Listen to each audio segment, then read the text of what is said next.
অবশেষে নীরবতা ভেঙে মুখ খুললেন মাশরাফি বিন মুর্তজা। দেশের সংকটময় মুহূর্তে কিছু করতে না পারার ব্যর্থতা স্বীকার করেছেন বাংলাদেশের সাবেক অধিনায়ক। বৈষম্য বিরোধী ছাত্র আন্দোলন যৌক্তিক ছিল বলেও স্বীকার করেন তিনি। নিজের বাড়িয়ে পুড়িয়ে দেওয়ার পরও প্রিয় নড়াইলবাসীর ওপর কোনো অভিযোগ নেই আওয়ামী লীগের সাবেক এই এমপির। বৈষম্য বিরোধী ছাত্র আন্দোলন নিয়ে কোনো মন্তব্য না করায় শুরু থেকে যাক, অবশেষে ভুলটা বুঝতে পেরেছি। মানুষ উদার হইলে চাচা এরকমই উদার হইতে হয়। এই মাশরাফির মতন দেখেছো, অবশেষে মুখ খুললো। তুই এটা অন কর, ওর কথাটা শেষ করি, তারপর তোকে দেখছি আমি। তুই ওর কথাটাকে শেষ করি। সমালোচনা শুনতে হয়েছে মাশরাফি বিন মুর্তজাকে, এমনকি পুড়েছে নড়াইলে নিজের বাড়িও। গত ৫ আগস্ট তার দলীয় সরকার পতনের পরও চুপ ছিলেন বাংলাদেশের সাবেক এই অধিনায়ক। চুপ তো থাকবেই, চুপ থাকবে না। তবে অবশেষে সবকিছু নিয়েই মুখ খুললেন ম্যাশ। নীরবতা ভেঙে জানিয়েছেন দেশ জুড়ে আন্দোলন চলাকালীন কেন চুপ ছিলেন বাংলাদেশ ক্রিকেটের সবচেয়ে জনপ্রিয় অধিনায়ক মাশরাফি। অ্যাবসলিউটলি ব্যর্থ হয়েছি।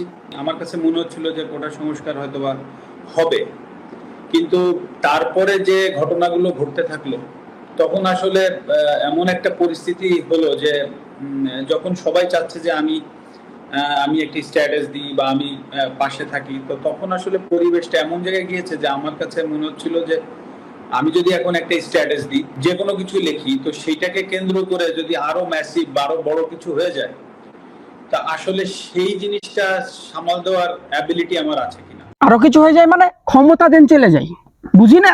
নাটক কম করো প্রিয়, নাটক করো না। দেশে নাটক চলবে না। চাচা ক্ষমা চাইছে তো চাচা। ক্ষমা চাইছে? এই তুই অক দে দেখি কি বুঝ। না চাচা, তুমি কি বলছো? না ওর কথা শুনি আগে। রাজনৈতিক শৃঙ্খলের বাইরে গিয়ে ছাত্রদের পাশে দাঁড়ানোর ইচ্ছা থাকলেও তা পারেননি মাশরাফি। তবে আন্দোলনের পক্ষে মেয়ে হুমায়রার মত প্রকাশে কখনো বাধা হননি।